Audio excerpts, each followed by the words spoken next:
मुस्तफ़ा कमाल साहब। मुस्तफ़ा कमाल साहब, thank you very much for joining us. मुझे ये बताइएगा कि जो गुज़िश्ता रोज़ आतिशज़दगी का वाक़या हुआ, औसतन 2000 छोटे बड़े केसेस जो है वो कराची के अंदर होते रहते हैं, जिनमें दर्जनों जानें ज़ाया हुई हैं। बड़े वाक़यात भी हैं, छोटे वाक़यात भी हैं। हम देखते हैं सियासी बयानात भी आते हैं, ये सब कुछ हम देखते रहते हैं और इल्ज़ामात भी लगते रहते हैं। आप मेयर कराची रहे हैं, बहुत वाइब्रेंट मेयर थे कराची की तारीख़ के। मुझे बताइए, जिम्मेदारी अब किस पर डालें, कौन जिम्मेदार है, या सिर्फ इल्ज़ामात पर गुजारा किया जाए? नहीं, जिनके पास सूबाई हुकूमत है, जिनके पास शहरी हुकूमत है, वो ज़िम्मेदार होंगे। और हम इंडिया को तो ज़िम्मेदार नहीं करार दे सकते, को अमेरिका और इसराइल को तो ज़िम्मेदार करार नहीं दे सकते। भाई दो ही हुकूमतें हैं, सूबाई हुकूमत और लोकल गवर्नमेंट। लोकल गवर्नमेंट के अंडर में फायर डिपार्टमेंट आता है और प्रोविंशियल गवर्नमेंट उनकी सपोर्टिव है। 15 सालों से पीपल्स पार्टी की हुक्मरानी है। 2 साल ये जो मेयर साहब हैं यही एडमिनिस्ट्रेटर भी रहे हैं 2 साल से, अभी वो मेयर भी बन गए, तो 3 साल से ऑलमोस्ट वो शहर चला रहे हैं, देख रहे हैं। तो फायर टेंडर्स और फायर स्नॉकर्स और जो ये इक्विपमेंट, ये तो किसी प्रोविंशियल गवर्नमेंट के लिए जो कि 22,000 अरब रुपए खर्च कर चुकी है 15 सालों में, उसके लिए 15 सालों में फायर डिपार्टमेंट को इक्विप करना कोई मसला था? हमारे ज़माने में भी आग लगा करती थी, कोई हमारे प्रोविंशियल गवर्नमेंट हमारी सपोर्टिव नहीं होती थी, लेकिन उस ज़माने का फायर डिपार्टमेंट जो है वो वन ऑफ, हमने सबसे ज़्यादा 3 स्नॉकल में नई, 2 नई और 1 पुरानी को जो कि रिपेयर फारूक सत्तार के ज़माने में आई थी उसको एक्टिवेट करा के छोड़ कर गया। मैं 48 नई फायर टेंडर्स नहीं छोड़ कर गया, उसके बाद जो पुरानी थी उनको रिपेयर कराया। उसके बाद फिर वाइब्रेंट थे, जगह पे पहुंचते थे और सिस्टम उसका इस तरह का बनाया कि भाई हमने बड़े बड़े बाउजर्स ख़रीदे कि कभी इनको जो पानी की सप्लाई जब इनको रुकती है और 10 मिनट के लिए जाते हैं कहीं भरने, वापस आते उस वक्त तक आग बढ़ चुकी होती है। तो इन सारी चीज़ों के लिए हमने बहुत सारे इक्विपमेंट्स को ट्रेनिंग सिस्टम वो करवाया। फिर मैंने सिस्टर सिटी एग्रीमेंट साइन हुआ मेरा ह्यूस्टन से, वहाँ से हमने इक्विपमेंट मंगा के इनको दी। लेकिन आज तो कुछ नज़र ही नहीं आता। 15 सालों से पीपल्स पार्टी की हुक्मरानी है, हमारे जाने के बाद फायर डिपार्टमेंट तो कराची का और एक ही पार्टी का, वही उसी पार्टी का मेयर है, उसी पार्टी की सूबाई हुकूमत है। तो अभी तो कोई प्रॉब्लम होनी नहीं चाहिए। तो किसी और को इल्ज़ाम आप अमेरिका को या इसराइल को इल्ज़ाम थोड़ी देंगे, जो लोकल गवर्नमेंट है और प्रोविंशियल गवर्नमेंट है जिनकी रही है उनको इल्ज़ाम देंगे। अच्छा मुस्तफ़ा कमाल साहब, फिर एक एतराज़ पर यह भी उठता है ना कि प्रोविंशियल गवर्नमेंट में तो फिर MQM भी रही है, वफाकी गवर्नमेंट में भी रही है, कई दफ़ा जो है वो हुकूमत से निकलना, कई दफ़ा हुकूमत में आना। पीपल्स पार्टी तो फिर ये भी कहेगी कि MQM भी तो हमारे साथ शराकतदार थी, वफाक में भी रही और इधर भी। अब आप ज़ाहिर है क्या ये तमाम मलबा 3 साल के मेयर पे डाल सकते हैं, या फिर ये ओवरऑल जो है वो फेलियर हुआ है कराची जैसे बड़े शहर को समझने का तमाम जमातों की जानिब से? क्योंकि ये भी हमने देखा कि एक ज़माना था कि जब कराची के ऊपर थोड़ा सा फोकस था, फंड्स आ रहे थे, सब चीज़ें हो रही थी, लेकिन उसके बाद एक तवील अरसा ऐसा हुआ कि कराची में वो नहीं हुआ। MQM अपने आप को इससे डिटैच कर लेगी, क्योंकि आपके मेयर्स तो कई दफ़ा रहे हैं शहर के ऊपर। जब मैं आखिरी दफ़ा था शहर में, जब MQM का मेयर था, तो ये शहर दुनिया के 12 तेज़ी से तरक्की करने वाले शहरों में शामिल था। आज ये शहर पीपल्स पार्टी के 15 साल के दौर के बाद दुनिया के 4 इंसानों के रहने की ऑफिशियल रैंकिंग में 12वीं जगह। हमने किया है सारा काम, ये इन्होंने किया है। आज मेरे ज़माने में खबर आती थी कि गटर में गिरकर बच्चे गिर रहे हैं, मर रहे हैं, गटर के ढक्कन नहीं, ये आज दुनिया चांद पर जा रही है, ये गटर के ढक्कन नहीं लगा पा रहे।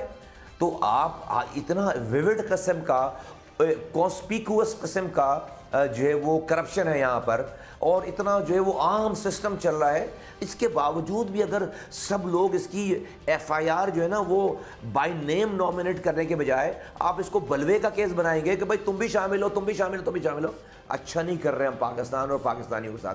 हम 2013-14 के बाद आज 2023 है, MQM पीपल्स पार्टी की हुकूमत का हिस्सा नहीं रही। हम PDM में PMLN की हुकूमत का हिस्सा थे, यहाँ पर हम अपोजिशन बेंचेस पे थे, सूबाई सिंध में हम अपोजिशन बेंचेस पे थे। मैं आपको अर्ज कर रहा हूँ कि जो मेयर साहब हैं 2 सालों, इससे पहले मेयर बने हुए 1 साल हो गए और इससे पहले 2 सालों तक ये एडमिनिस्ट्रेटर रहे।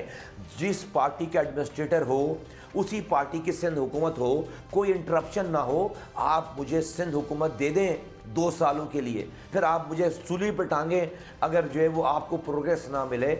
हम 5 सालों के लिए एक टेन्योर आए ना हमारे पास, तो हम लाड़काना में भी जो है वो पीपल्स पार्टी के इलेक्शन में ज़मानतें जब्त कर दें, इतना काम करें।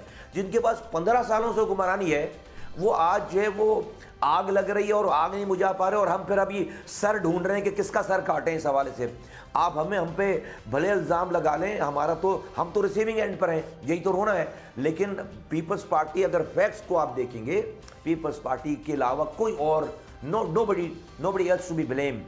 ओके, तो मुस्तफा साहब मुझे ये बताइएगा कि आप अपने, जब आप, ज़ाहिर है इसमें कोई शक नहीं है कि जिस वक्त आप मेयर कराची थे, कराची बहुत बेहतर भी हुआ और कराची टॉप रैंकिंग में भी आया, लेकिन ऐसा कोई ब्लूप्रिंट और स्ट्रक्चर आप छोड़कर गए थे जिसके बाद जो मेयर आने थे वो अगर उस पर इम्प्लीमेंट करते तो कराची को वैसा ना सही लेकिन बहुत बेहतर कर सकते थे? तो आप समझते हैं बुनियादी तौर पर जो वो मेयर और सिंध हुकूमत की लड़ाई चलती थी, सब बुनियादी वजह पीपल्स पार्टी ही है?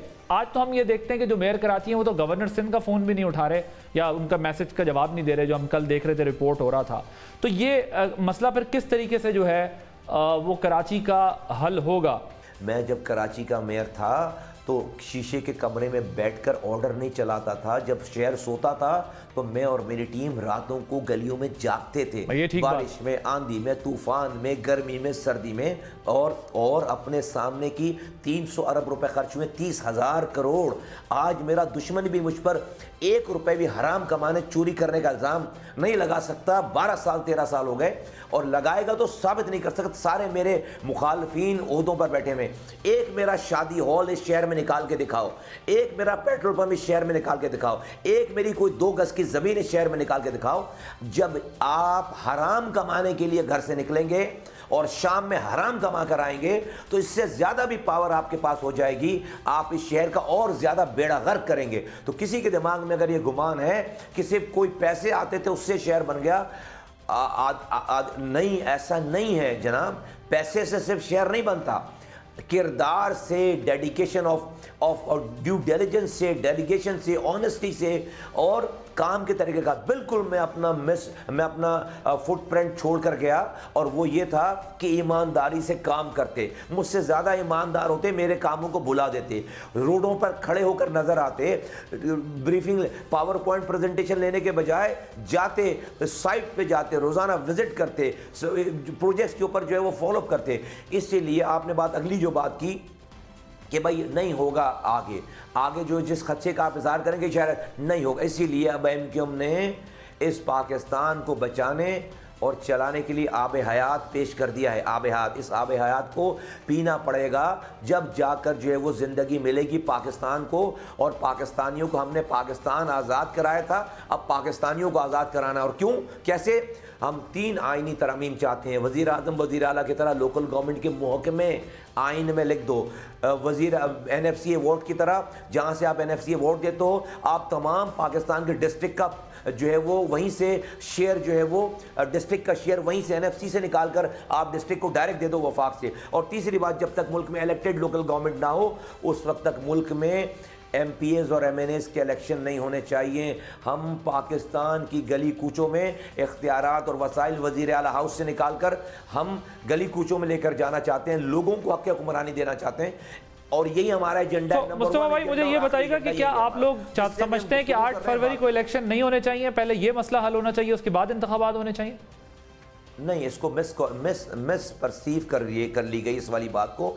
हम कह रहे हैं कि आने वाली असेंबली ये आईनी तरमीम पास करे। अभी की बात नहीं कर रहे, अभी तो बिल्कुल 1 घंटे में डिले नहीं हो। आने हम जिस असेंबली में के लिए इंतखाबात 8 फरवरी को हो रहे हैं, उस असेंबली में आईनी तरमीम MQM लेकर जा रही है। उसका मसवदा सारी पार्टीज़ को बुलाकर, सारे प्रोफेशनल्स को बुलाकर MQM ने पेश कर दिया है। आज अगर हम जाकर किसी से मज़ाकरात कर रहे हैं, अगर हम जो है वो इंतखाबी इल्हाक करने की बात कर रहे हैं, तो कोई हमारे पास ये एजेंडा नहीं है कि हमें इतनी वजारतें चाहिए, इतनी सदारत चाहिए, ये महकमे चाहिए, ये नहीं। सिर्फ 1 पॉइंट एजेंडा है कि लोगों को इख्तियारात और वसाइल निकाल कर सूबे के वज़ीर आला हाउस से लाड़काना को भी दो, खैरपुर को भी दो, शिकारपुर को भी दो, नवाबशाह को भी दो, और कराची और हैदराबाद को भी दो, बलोचिस्तान को भी दो, साउथ पंजाब को भी दो, और खैबर पख्तूनख्वा को भी दो। अगर आपने इख्तियारात और वसाइल नीचे ट्रांसफ़र नहीं किए, ये पाकिस्तान अब नहीं चल रहा पाकिस्तान। और देखें, वफाक का कोई नुकसान नहीं है,